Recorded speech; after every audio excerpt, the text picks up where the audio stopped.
ये नवरात्रे श्रीवत्स योग में आरंभ हो रहे हैं, इसलिए इस बार ये 2025 22 सितंबर के नवरात्रे शुभ रहने वाले हैं।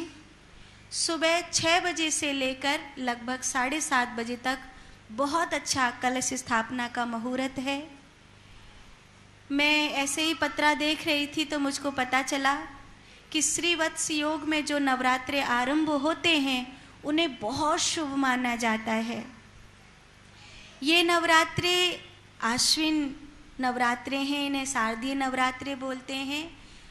4 नवरात्रे होते हैं एक साल में, 2 गुप्त नवरात्रे, 2 प्रगट नवरात्रे। गुप्त नवरात्रे आते हैं माघ के महीने में और आषाढ़ के महीने में। प्रगट नवरात्रे आते हैं चैत्र के महीने में और आश्विन के महीने में। इन चारों नवरात्रे में ये आश्विन के नवरात्रे को सबसे बड़ा नवरात्रा कहते हैं। रावण के वध का ये नवरात्रा है। भगवान राम ने इस नवरात्रे में विशेष पूजा करी थी। इस नवरात्रे में माता रानी को बेल पत्र पर जो सिंदूर होता है, रोली होती है, वो लगा करके माता रानी को चढ़ाएं, बहुत शुभ होता है। कमल का पुष्प माता रानी को चढ़ाएं, बहुत शुभ होता है। गुड़हल का पुष्प माता रानी को चढ़ाएं तो बहुत शुभ होता है। अगर पूरे 9 दिन अगर व्रत नहीं कर पाएँ आप तो पहले नवरात्रे और आखिरी अष्टमी के नवरात्रे जरूर व्रत करें। अगर आप पूरे नवरात्रे व्रत रह पाते हैं तो पूरे 8 नवरात्रे व्रत रहें और 9वीं के दिन दोपहर तक व्रत रह करके कंजक कन्या लांगुरा जिमाएं। और फिर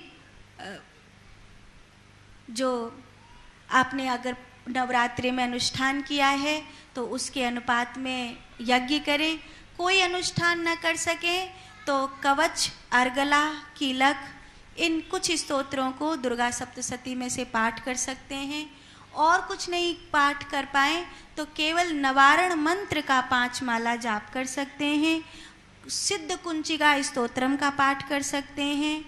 माता के सहस्र नामावली का पाठ कर सकते हैं। वो भी नहीं कर सकें, इतना भी समय नहीं है, तो केवल 32 नामावली जो मैया की होती है उसका पाठ कर सकते हैं।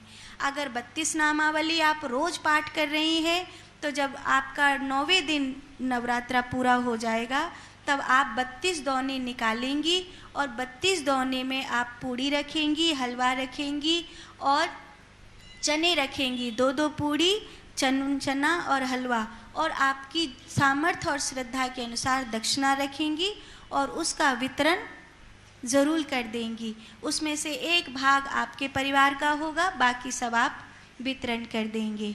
तो इस प्रकार आप नवरात्रे करें। आश्विन के नवरात्रे बहुत बहुत सिद्धि बुद्धि देने वाले होते हैं, कल्याण करने वाले होते हैं। कन्या लांगुरा जरूर जिमाएं और भाव और श्रद्धा यही रखें कि माता रानी साक्षात मेरे घर आ रही है। इसी भाव को रखें। आपके नवरात्रि शुभ हों, कल्याणकारक हों, ऐसी मैं भाव दशा करती हूँ।